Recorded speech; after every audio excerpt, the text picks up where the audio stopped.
Boa noite. O nosso primeiro pensamento é endereçado a Jesus, de gratidão. Gratidão por tantos benefícios que nós temos recebido em nossa existência. Gratidão pela oportunidade de diariamente a gente poder providenciar a nossa reforma interior. Queremos agradecer também aos nossos amigos espirituais, nossos anjos, sempre trabalhando a nosso favor, sempre nos intuindo, sempre nos movendo ao caminho do bem. Que cada um possa abrir os ouvidos e ouvir-lhes os sussurros, mais ou menos assim. Não desista, persista, continue, acredite, tudo vai dar certo. Tenha confiança, esforce, você conseguirá. Os nossos amigos espirituais estão o tempo todo sussurrando isso nos nossos ouvidos. E às vezes a gente não percebe, a gente não ouve isso daí. A gente não abre os nossos ouvidos e agradece também por isso, né? Quero envolver vocês aqui com energias de carinho, de afeto, de gratidão. Gratidão à casa que nos acolhe, nos orienta. Gratidão pelo convite. Desejo que você possa estar numa expectativa de alegria, de motivação, de entusiasmo, né? E o tema de hoje, reprogramação. Não sei se vocês já perceberam, o pessoal lá fora, eles andam que parece que eles foram programados a queixar, a reclamar, a criticar, a serem pessimistas, a olhar o lado negativo da vida, né? Parece que o pessoal, não nós aqui, mas o pessoal do lado de lá, parece que eles foram programados para isso daí. Essa mensagem eu tirei do livro do Hamed, Um Modo de Entender, Uma Nova Forma de Viver. E ele fala justamente isso daí. Que tal se a gente reprogramasse a nossa vida? Que tal se a gente começasse a enxergar a vida de uma maneira diferente, né? Às vezes a gente queixa muito da família, queixa muito do nosso corpo físico, queixa muito do nosso trabalho, queixa muito dos nossos amigos, e a gente chega até a queixar do país que nós vivemos. Que tal se a gente enxergasse diferente? O Espírito está nos convidando a fazer uma reprogramação, a enxergar a vida de uma maneira diferente. Eu queria convidá-los a esse exercício essa noite, para a gente procurar fazer uma reprogramação. Se a gente observar, comece a perceber. Um mês atrás, o Elijah estava tocando piano. A vida está passando muito rápido. As horas estão voando. A gente não percebe isso daí. Nós acordamos na segunda-feira e a gente pisca. Já é quarta. Tornamos a piscar e a semana termina. E aí? Eu passei aquela semana tenso, preocupado, nervoso. E a vida está passando. E como que eu tenho vivido esses dias? Aquelas horas lá não vão voltar mais. Já estão indo embora. E aí eu? Como que eu tenho vivido? Né? Eu me peguei, porque geralmente eu faço os estudos pensando em mim. A pessoa que mais precisa ouvir aquilo que eu estou dizendo sou eu mesmo. E aí eu ouvi aquela música Trem Bala e eu perguntei para mim mesmo, que tipo de bagagem eu tenho carregado comigo? Será que eu tenho carregado uma carga? Né? Às vezes eu acordo na segunda-feira já cansado. Poxa vida, mas eu tive 2 dias de descanso e já acordo cansado? Né? Será que eu tenho feito a minha vida muito pesada? Será que eu tenho carregado muito ressentimento, muita mágoa, muita vontade de vingança, né? Muito orgulho, muito desejo de se aparecer, né? Como que eu tenho vivido? E a vida está passando. Como eu falei aqui, as horas estão voando, estão indo embora. E aquela oportunidade que nós tivemos de aproveitar aquele momento com as pessoas que a gente mais ama, por algum motivo a gente não soube aproveitar. E aquelas horas passaram. E aí o trem da vida continua percorrendo, continua andando, né? E passando uma velocidade muito rápida. E aí eu me questionei, sabe? Será que não está na hora de eu procurar mudar o jeito que eu tenho viajado? Afinal de contas, que nem falou o professor Clóvis de Barros Filho, o que adianta a gente saber tudo que a gente sabe se a gente vive mal? O que adianta ter aprendido tudo que a gente aprendeu se a gente é triste? E aqui na doutrina espírita, vocês podem ver, todo centro tem um data show, tem uma lousa para a gente estudar comportamento. E eu me pergunto, sabe, até quando isso? Será que não está na hora de eu verificar como eu tenho viajado. Eu não posso verificar como você está viajando. É você que vai falar. E a vida está percorrendo, a vida está indo, e a vida está caminhando. E uns estão voltando para o plano espiritual, né? Outros continuam aqui, uns estão chegando, outros estão indo. E eu tenho aproveitado isso daí. Antes de falar da mensagem, eu pensei essa pergunta do Livro dos Espíritos, né? Kardec pergunta aos espíritos, na pergunta 132, qual a finalidade da encarnação dos espíritos? Por que eu tenho que estar encarnado? Né? Por que eu tenho que estar aqui? Qual é a finalidade de eu estar encarnado? E os espíritos responderam, Deus impõe a eles com o objetivo de levá-los à perfeição. Então eu estou aqui para crescer, para progredir, para subir. Você imagina uma escadinha. Diariamente a gente tem a oportunidade de subir um degrau. Diariamente eu tenho a oportunidade de, em determinada virtude, ser melhor do que eu fui ontem, né? Então Deus impõe a nós o objetivo de fazer com que a gente chegue à perfeição, para que a gente aproveite as experiências diárias com o quê? A nossa família, nosso corpo físico, nosso local de trabalho, nosso país, os nossos amigos, aproveitar tudo isso daí para fazer com que a gente chegue à perfeição. E como eu tenho encarado isso daí? Será que eu encaro esses elementos de perfeição com reclamação ou encaro como oportunidade de me ajudar a fazer levar à perfeição? Como que eu tenho encarado isso daí? E ele continua ainda, olha, para uns, essa perfeição é uma expiação. Daqui a pouco nós vamos falar que é expiação. Para outros, essa perfeição é uma missão. E a encarnação tem ainda outra finalidade, que é de pôr o espírito em condições de enfrentar a sua parte na criação. Para outros, a encarnação também é através das provas, para habilitar a gente a ser melhor pessoa.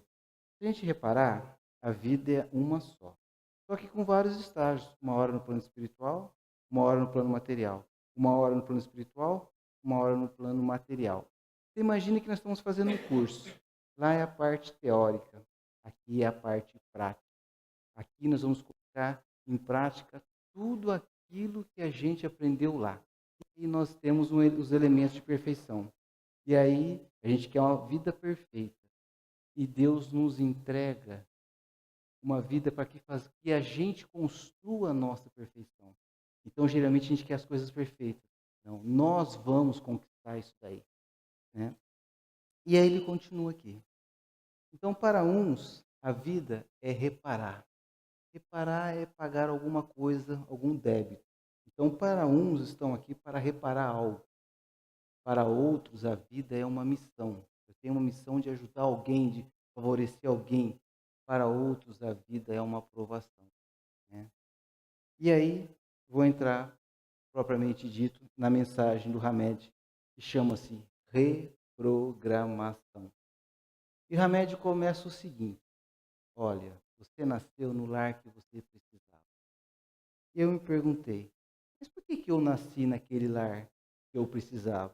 E o Hamed fala assim, os Espíritos falam assim, para um é para reparar. Ou seja, você vai nascer nesse lar, a tua perfeição vai ser através da reparação. Vou contar um caso aqui.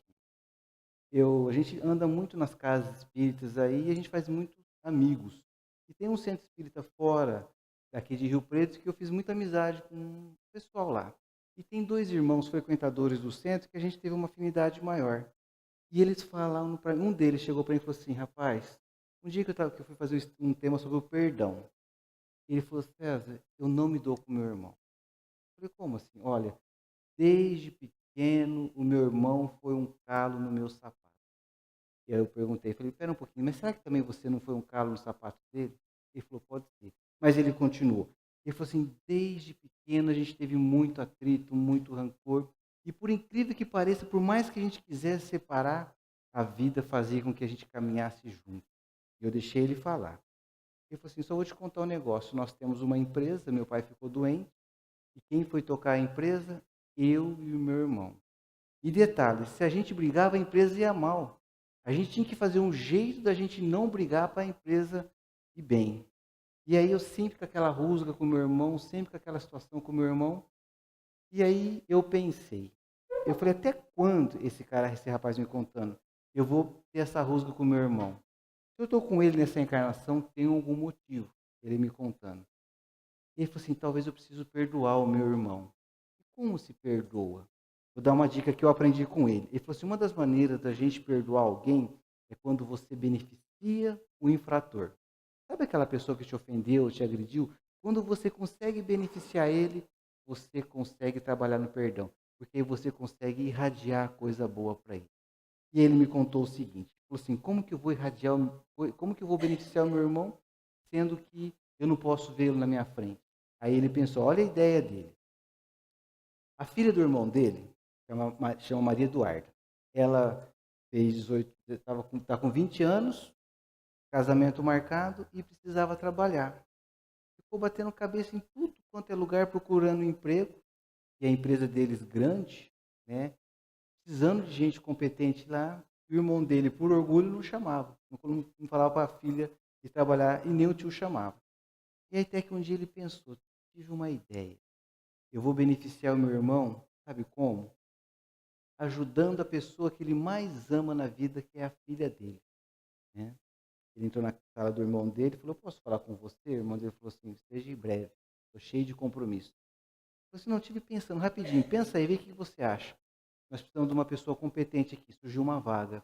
E eu estou pensando na Maria Eduarda. O irmão dele regalou o olho assim, como assim na Maria Eduarda? É, na Maria Eduarda, olha, é uma menina educada, prestativa. E até quando você acha que nós vamos ficar tocando essa empresa? Até quando nós vamos tocar essa empresa? Vamos colocar a tua filha para trabalhar aqui com a gente. E futuramente vai ser dela isso daqui. Gente, o irmão dele não sabia o que fazer. Foi pego de surpresa. Como pode o algoz dele beneficiá-lo?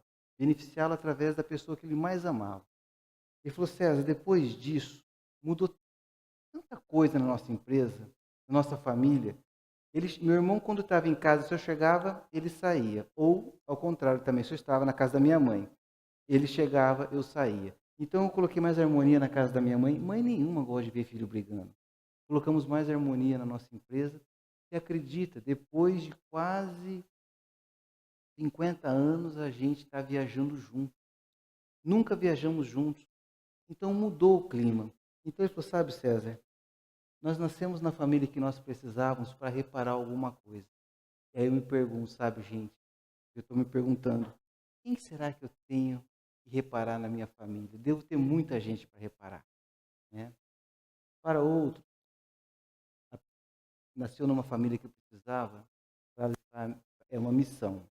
Você já percebeu que você é muito importante para algumas pessoas? Para algumas pessoas não, para muitas pessoas. Já percebeu isso daí? Que tem pessoas que precisam demais de você. Conta com a tua ajuda. Né? Esses dias falaram para mim o seguinte, achei muito bacana. Você já viu anjo? Falei, olha, só se for quando eu estiver dormindo nos desdobramentos do sono. Ele falou, não, a gente tem anjo encarnados. Tem muita gente que beneficia a gente sem a gente perceber. Eu falei, sabe que é verdade? Então tem uns que vêm na vida, gente, que a perfeição vai ser através de uma missão, de fazer com que pessoas cresçam, que pessoas melhorem, que pessoas progridam. Pergunte para você se você não tem anjos na tua vida. E pergunte para você se você pode e deve ser anjo para alguém. Quantas pessoas que chegam para a gente pedindo uma ajuda, mesmo que for uma palavra, mesmo que for um apoio, mesmo que for um empréstimo financeiro. Será que a gente não percebeu ainda que talvez a nossa missão, o nosso caminho à perfeição é ajudar as pessoas? Kardec, os Espíritos falaram, para uns é uma expiação, para outros é uma missão, e para outros é uma provação. Esses dias, dentro do lar, acontece muita oportunidade de provas para a gente testar a nossa paciência. É que nem a mulher, que eu sempre dou esse exemplo, porque é o que mais me vem à cabeça. A esposa faz um banquete, um arroz muito soltinho, feijão bem temperadinho, uma saladinha, mas ela queima a carne. O marido fala o quê? Da carne queimada. Ele reforça aquilo que não foi feito. Eu sou cheio de perguntar para mim, será que lá em casa eu tenho reforçado aquilo que não foi feito? Ou eu estou entendendo que ali é uma aprovação para que eu possa testar mais a minha paciência, mais a minha afabilidade, mais a minha doçura? Esses dias um amigo meu estava me contando que ele foi jantar, ele tem uma menininha de 8 anos, ele, a esposa e a menina. E a mulher queimou o bife. E aí a mulher colocou na mesa e falou: "Meu bem, eu queimei o bife". E ele falou assim: "Eu adoro bife queimado". E aí tal, jantaram, tal. Aí a hora que ele foi levar a filhinha para dormir, a menininha falou assim: "Papai, fala um negócio para mim. Eu gosto de bife queimado mesmo?" Ele falou: "Olha, filha, eu poderia agir de duas formas com a sua mãe. Ou eu poderia criticá-la por ter queimado o bife. Aí você concorda se eu falasse isso? Ela não saiu para errar. Você concorda com isso? Que ela fez a coisa com amor, com carinho, mas aconteceu dela queimar o bife. Talvez foi uma distração, tentando ver alguma coisa para me favorecer. E ela queimou o bife. Por que eu vou criticar ela? Você não achou que ficou melhor, filha? Olha o ensinamento do pai. Eu poder falar para ela assim: não, meu amor, eu adoro bife queimado. Do que criticá-la? Você não acha que eu ia deixar tua mãe chateada e triste? E é gostoso ficar chateado e triste? É, pai, realmente não é gostoso ficar chateado e triste, né? Então, sabe, gente, a gente está no lar também que a gente precisa, porque para a gente começar a trabalhar as pequenas provações que vêm dia a dia lá, sabe aquele negócio para testar a nossa paciência, né? Alguma coisa que faz com que a gente não goste, a gente já quer criticar, quer reclamar, né? Quem sabe se a gente começasse a reprogramar, ao invés de eu agir da mesma maneira que eu ajo, que tal se eu ficasse atento, pensasse? Porque se eu quero progredir, se eu quero chegar à perfeição, você concorda comigo? E se eu fizer as coisas do mesmo jeito todos os dias, o resultado vai ser o mesmo. Einstein falava isso daí, que a maior insanidade da humanidade é a pessoa querer resultados diferentes fazendo as coisas todos os dias do mesmo jeito. Então, se eu quero mudar de vida, se eu quero mudar o meu comportamento, se eu quero crescer, eu, César, tenho a necessidade de começar a mudar a forma que eu encaro a vida, né? Então, para um, gente, a pessoa nasceu na família que precisava, porque para uns, aqui é a família, para uns é uma reparação. Aí eu pergunte para você, com quem que eu tenho que reparar? Com quem que eu tenho que aproveitar a oportunidade dessa reencarnação para reparar? Para quem eu sou tão importante assim, né? Às vezes a pessoa fica mal, mas eu posso te falar, se você não ficar bem por você mesmo, fique bem por aquelas pessoas que dependam de você. Dependam do seu apoio, do seu carinho, do seu afeto.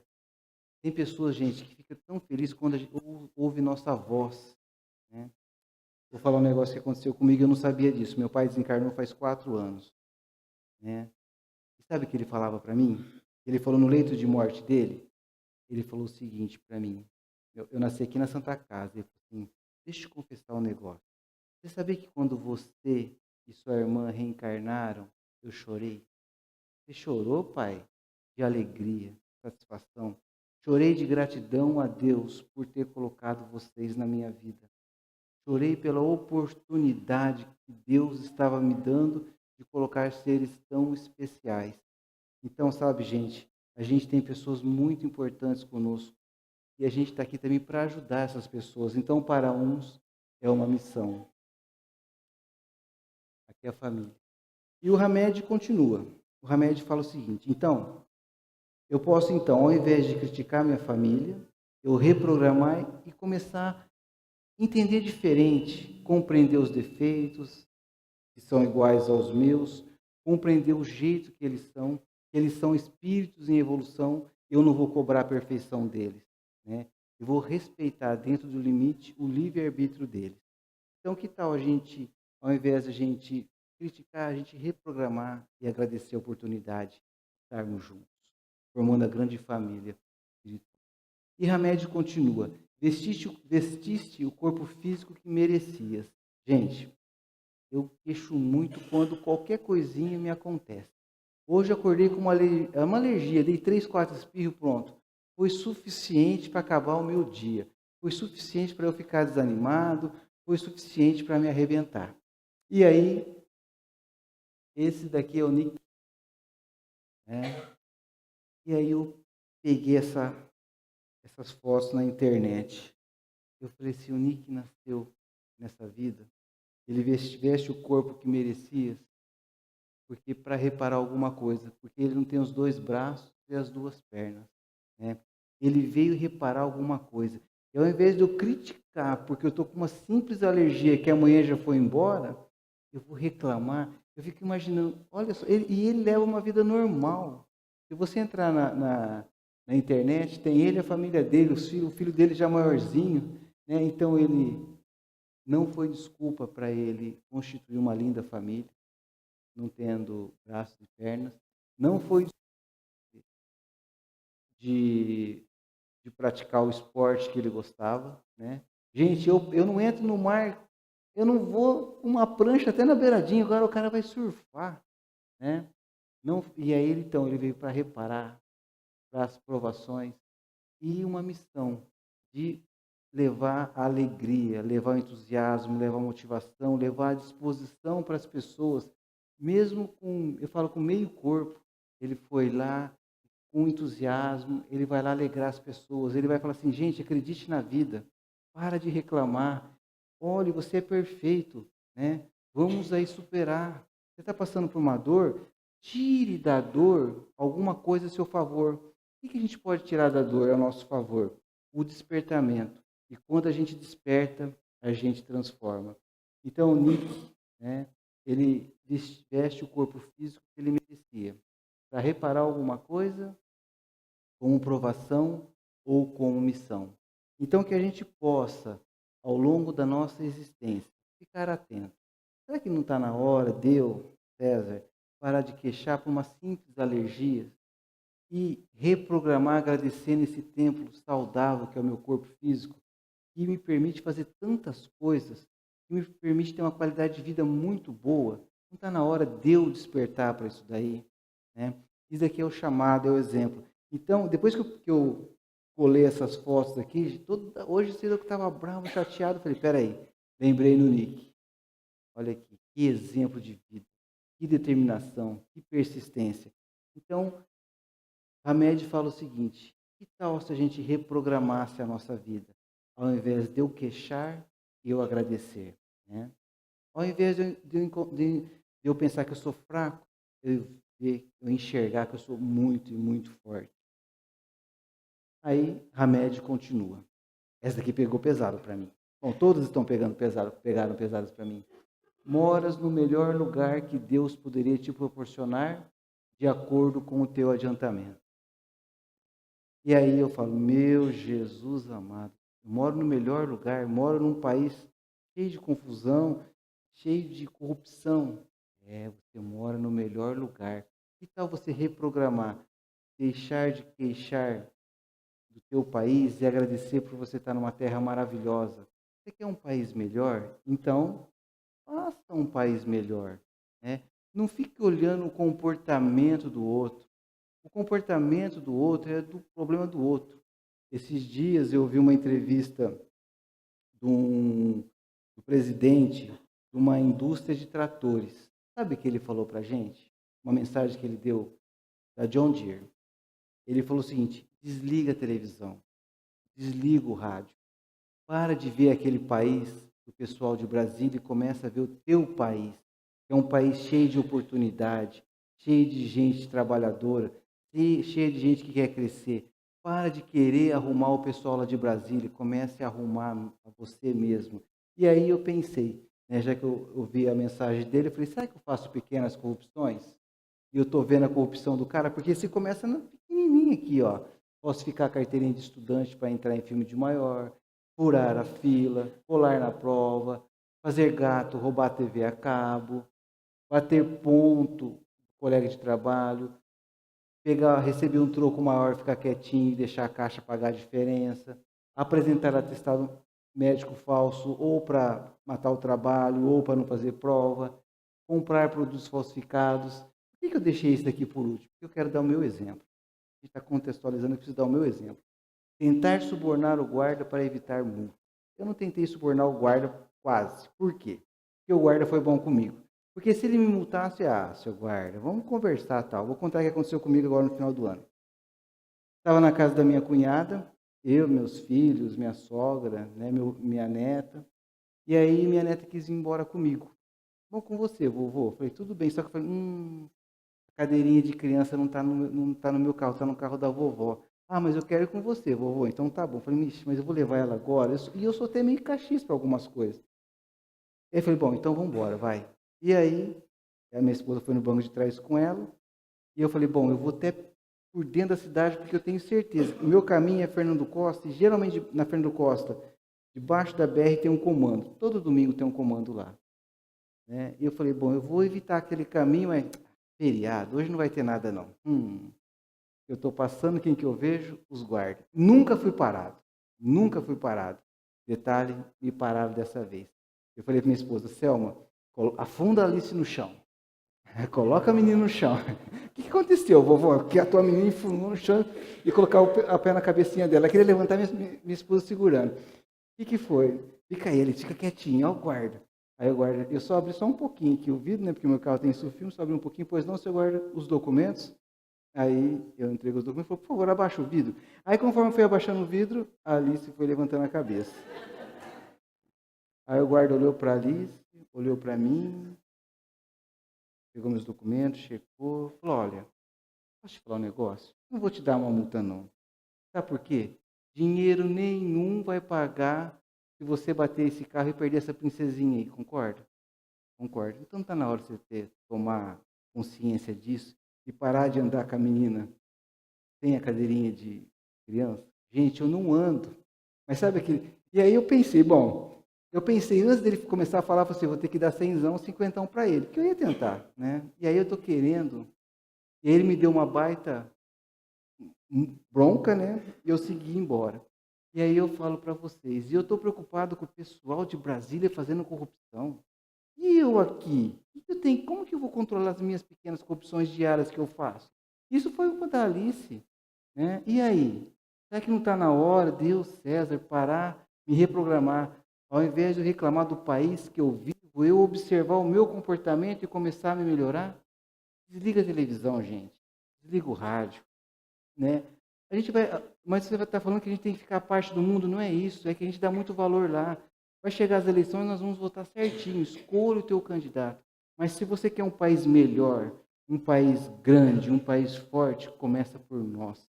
Eu não tenho que ver o comportamento dos que estão à minha volta, é eu que tenho que dar o exemplo. Né? Então é isso que o Hamed fala. Sabe por que você nasceu no país que você está? Porque você merece. Você merece por quê? Você veio ou com uma expiação, ou com uma missão, ou com uma aprovação. Né? Então, que tal se a gente utilizar o país que a gente melhora para fazer com que a gente chegue à perfeição? A média está falando, reprograma a tua vida. E ele continua. Possui os recursos financeiros coerentes com tuas necessidades. Nem mais nem menos, mas o justo para as tuas lutas terrenas. Pergunto para vocês, será que nós temos reclamado muito da situação financeira? Será que a gente está sempre duro, sempre quebrado? A gente priva de algum desejo da esposa, dos filhos?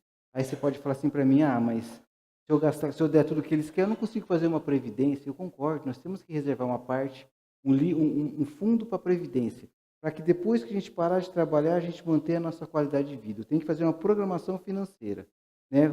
Eu vou chegar a uma certa idade e vou parar. E depois, como eu viver? Legal. Mas, às vezes, a gente tem uma possibilidade, mesmo com essa programação financeira, mesmo guardando, de alegar aquelas pessoas que estão com a gente, de fazer com que elas tenham mais alegria e mais satisfação pela vida. Né? E, às vezes, a gente queixa muito, a gente reclama muito, e ao invés da gente poder levar uma alegria, a gente vai plantando na cabecinha deles que a gente está sempre duro, sempre quebrado, nunca tem. Eu posso dar uma dica para vocês? Guarde dinheiro esperando coisa boa, esperando você trocar de carro, comprar uma casa nova, fazer uma viagem, ir com a sua família num restaurante, fazer uma festa. Guarde dinheiro para isso. Não fique guardando dinheiro para esperar coisa ruim.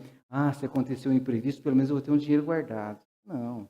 A gente está estudando, né? A vida está passando muito rápido. É só uma maneira de a gente reprogramar a nossa vida, né?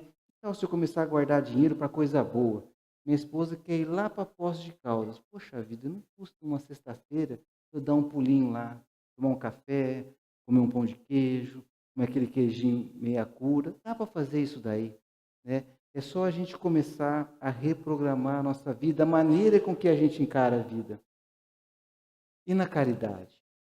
Vou contar um exemplo que aconteceu comigo não, com a minha equipe da campanha Alta de Souza, lá do Ailus. A campanha Alta de Souza, vocês devem ter aqui também, né? Aquela campanha que a gente passa numa semana, a gente deixa um saquinho, e numa outra semana a gente recolhe qualquer produto não perecível, roupas, calçados, e eu peço brinquedo, que a gente tem muita criança lá. Que a pessoa não esteja usando para a gente levar o pessoal carente que a gente atende na casa. Esse dia eu não fui, infelizmente, eu tive um compromisso profissional, acabei não indo na nossa campanha. Meu amigo Fabinho de Mirassol bateu palma numa casa. E detalhe, na campanha a gente bate 3 vezes. Que é para a pessoa acordar, se estiver dormindo, para a pessoa sair. E o Fabinho bateu palma uma vez e nada. Bateu palma outra vez e nada. Na terceira vez ele bateu palma, veio um menininho. Né? E o menininho saiu lá fora assim. E a hora que ele foi falar com o Fabinho, vinha chegando a mãe dele. E aí a mãe dele falou assim, filho, mamãe já não falou para você não abrir a porta para estranhos? E educadamente ela falou para o Fabinho, moço, eu não conheço o senhor. O senhor desculpa eu estar falando assim, mas eu não conheço o senhor. É que eu fico preocupado dele abrir a casa, né, para pessoas que a gente não conhece. Eu trabalho a semana inteira de empregado doméstico e também a semana inteira eu procuro fazer bico de garçonete, porque eu sustento a casa dos meus pais, eles são doentes, e também eu e ele. Então, eu trabalho a semana inteira, ele fica muito sozinho. E aí o Fabinho falou assim, meu Deus, eu vou pedir aqui ainda? Como que pode? Mas o que o senhor deseja? Aí ele ficou meio sem graça assim e falou, bom, é a campanha dos Souza, explicou o que era. Eu falei, espera um pouquinho, moço, né? Vou lá ver. E o Fabinho, a mulher entrou lá dentro, o Fabinho ficou escutando quando ela abria e fechava a gaveta, abria a cortina debaixo da pia, fechava a cortina debaixo da pia, e o Fabinho ficou escutando. Ela abria a portinha de armário, fechava a portinha de armário, e nisso ela saiu com um saquinho de açúcar. E o menininho atrás, mamãe, mas a senhora dá o saquinho de açúcar? Hoje é dia 25, eu vou ficar até o dia 10, o dia que a senhora recebe, sem meu chocolatado sem estar adoçado. E aí? E olha o exemplo da mãe. Falou, filho, veja bem, presta atenção. Deus nunca deixa te faltar nada quando você dá de coração. Deus te dá em dobro. Olha, ela tem criança também, que nem você, que precisa adoçar o chocolate dela. Vamos adoçar o chocolate das crianças que vão lá no centro, filho? Então tá bom, mamãe deu. E o Fabinho foi pegar assim, mas ele não queria pegar, ele queria deixar, ele queria empurrar ao invés de pegar. Ele falou, eu tentei fazer assim, ó, fica aí, não. E a mulher deu. E aí chegou no acampamento e ele falou o seguinte, falou, gente, olha o que aconteceu. A mulher deu o açúcar e eles vão ficar 15, 20 dias sem adoçar o chocolate do menino. E a mulher é carente, ela tem necessidade, ela cuida da casa da mãe, cuida na casa dela, ela para 3, cuidar de 4, como é que faz? Bom, aí veio a coerência da campanha Alta de Souza.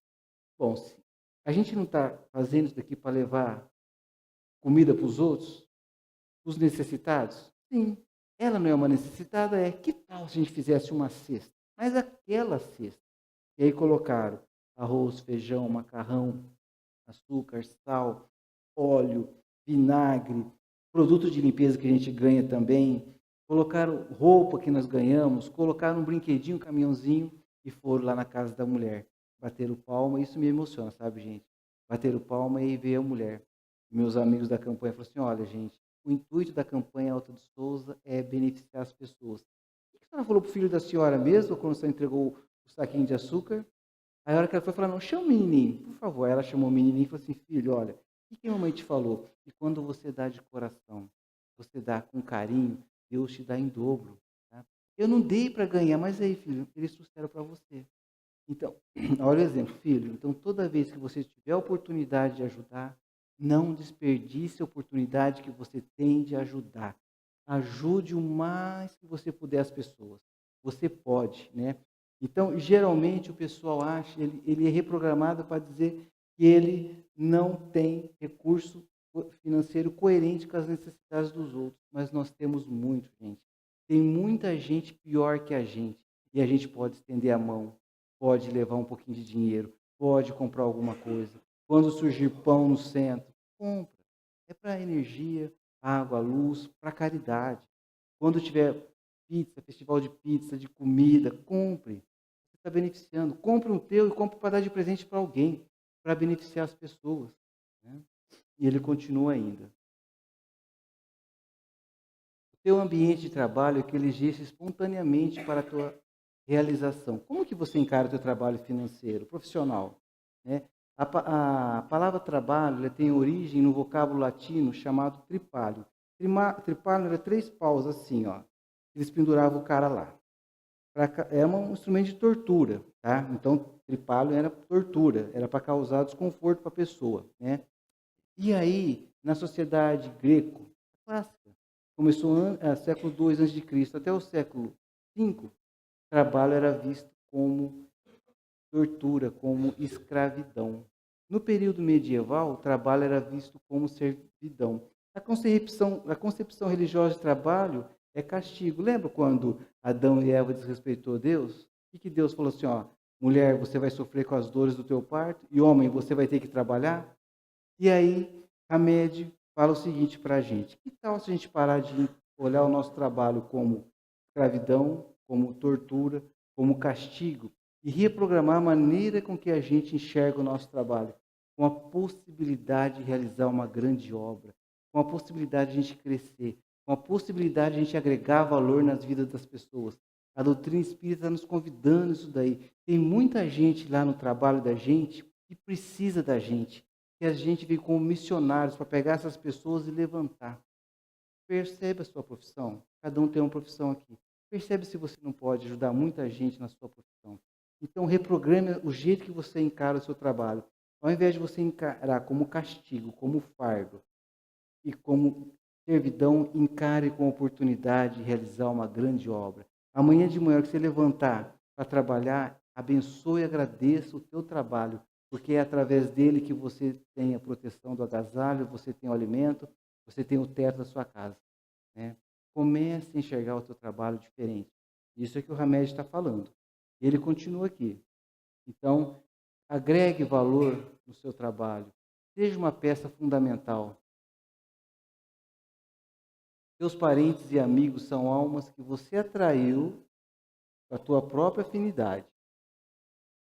Como você é amigo de verdade? É amigo de verdade mesmo? O amigo de verdade é aquele que está junto, não só nas horas difíceis, que nas horas difíceis a gente se compadece, mas nas horas boas. Para saber se você é amigo de verdade, eu fiz esse teste comigo, meu cotovelo está doendo até agora, porque é o seguinte, para você saber se você é amigo de verdade, você reúne os teus amigos e fala para ele falar coisa boa deles. Aí um falou para mim assim, o meu filho passou na Universidade Federal de Londrina, Maringá, não sei. O outro falou assim, eu comprei uma casa no condomínio. O outro falou assim, troquei meu carro. O outro falou, estou indo viajar para Miami. E eu, meu cotovelo. Pensei comigo mesmo, será que eu sou amigo de verdade? Eu fiz aquela cara meio amarela, porque o amigo de verdade é aquele que vibra com o sucesso do outro. É aquele que quer ver o outro no alto, que você torce de verdade, não aquele que você artificializa. Então questione, será que eu sou amigo de verdade? E reprograme. Ao invés de você sentir uma necessidade de competir com o teu amigo, reprograme e vibra por ele, por ele. Beneficie ele, queira que ele seja melhor. Né? Portanto, meus amigos, o teu destino está constantemente em teu controle. Aqui, ó. Tu escolhes, recolhes, eleges, atrás, busca, expulsa, modifica tudo aquilo que está na tua existência. Você pode escolher. Tá? Você tem um livre-arbítrio. Ou você pode escolher seguir a vida pesado, carregando aquele fardo, carregando uma carga, ou reprogramar a tua meta. Como eu quero viver? Como eu quero crescer? Né? Como que eu quero enxergar a minha vida? Aqui você tem a autorresponsabilidade. A autorresponsabilidade é a crença que você é responsável pela vida que você tem levado. E sendo assim, você é o único que pode modificar a tua vida. Esses dias teve uma sessão mediúnica no centro, uma senhorinha apareceu lá e falou o seguinte para mim: nossa, eu estou com uma perturbação espiritual muito grande lá em casa. Está tudo errado. Minha família está assim, ó. Eu, meu marido, meu filho, mas a gente não se dá, está acontecendo alguma coisa. Eu falei, então vamos fazer uma investigação espiritual. Fez uns tratamentos lá no centro e chegou o dia da investigação espiritual. Chegou lá, ela captaram as energias da mulher e tal, ela saiu da sala, e aí eu fui conversar com a dona Licinha, lá do Ailuz. Eu falei, e aí, dona Licinha, problema espiritual? Não é problema espiritual. Essa mulher é muito dominadora. Ela quer dominar tudo à volta dela. O marido recebe dinheiro, ela embolsa. O filho recebe dinheiro, ela embolsa. Ela fala com o que eles vão gastar. Desse jeito, a vida dela não vai para frente. Espírito nenhum está perdendo tempo em perturbar ela, não. Ela se perturba sozinha, ela e a família dela. Aí eu falei, mas o que eu falo para ela? Você vai falar que ela é dominadora, só que você não pode falar que ela é dominadora. Eu falei, mas como assim, dona Alicinha? Eu vou falar que ela é uma coisa, sendo que eu não posso falar que é uma coisa. Ela colocou a mão em mim e falou assim, nego, eu confio em você, vai lá que você dá conta. Eu falei, poxa vida, mais uma da dona Alicinha. Aí eu fui lá. E ela falou assim, e aí, filho, é problema espiritual? Eu falei, ó, não tem espírito nenhum não, mas eu preciso falar um negócio para a senhora. Não, fala, filho, o que está acontecendo? Nossa, minha casa está uma perturbação, uma bagunça. Por quê, filho? Falei assim, nossa, eu sou muito dominador. Nossa, minha esposa recebe o salário, eu cato em bolso. Meu filho recebe o salário, eu cato em bolso. Eles vêm pedir para mim aqui que eles querem. Até a roupa eu me interfiro. Que roupa eles vão vestir? Né? Então eu preciso parar de ser dominador, mas eu não sei. Minha casa está uma bagunça. Até parece até que tá cheio de obsessor lá. Eu falei assim, filho de Deus, eu sou igual a você. Você está brincando. Você é igual a mim, eu sou igual a você. Nossa, eu domino tudo lá. Né? Aí eu falei para ele, como que nós vamos fazer então para consertar a nossa casa? Que problema espiritual não tem nenhum. Como que nós vamos fazer? Aí ela falou assim, então nós precisamos mudar, né, filho? Falei, pois é. Então, gente, a gente pode parar de querer culpar as coisas que estão ao nosso redor. Se a coisa não está legal, eu pensei comigo, quem sabe se eu mudar a minha atitude, né? E aí a gente pode ver a pessoa que cresceu e ela está falando para mim, se você não se transformar, você nunca vai voar. Eu quero voar, eu quero crescer, eu quero progredir, eu quero ser melhor. Como? Mudando a maneira com que eu encaro a vida. Mudando o jeito que eu tenho esses elementos de perfeição ao meu dispor. Né?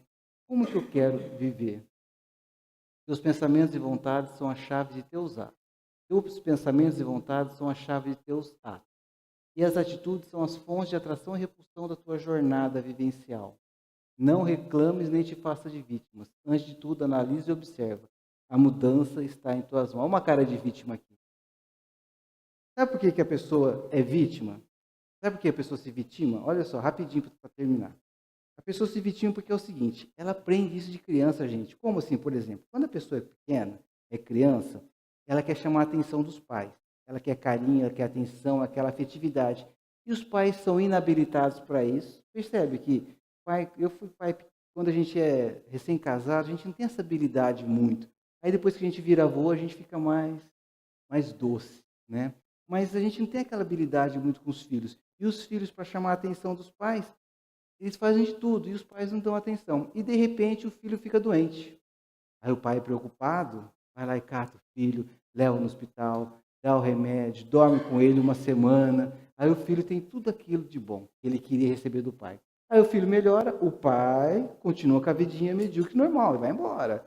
Preocupado, tenso, tal. Aí passa um tempo, o filho fica doente de novo. Vai o pai, tratar esse menino, levar no hospital e tal. Até ele ficar bom. E aí o filho começa a entender, quer dizer que quando eu fico ruim, eu tenho a atenção dos meus pais. Quando eu estou bom, eles nem ligam para mim? É, mais ou menos assim que eles pensam. Aí a gente cresce, e aí a gente precisa fazer cara de coitadinho, de vítima. Nossa, eu não sirvo para nada, eu não presto para nada, eu sou fraquinho.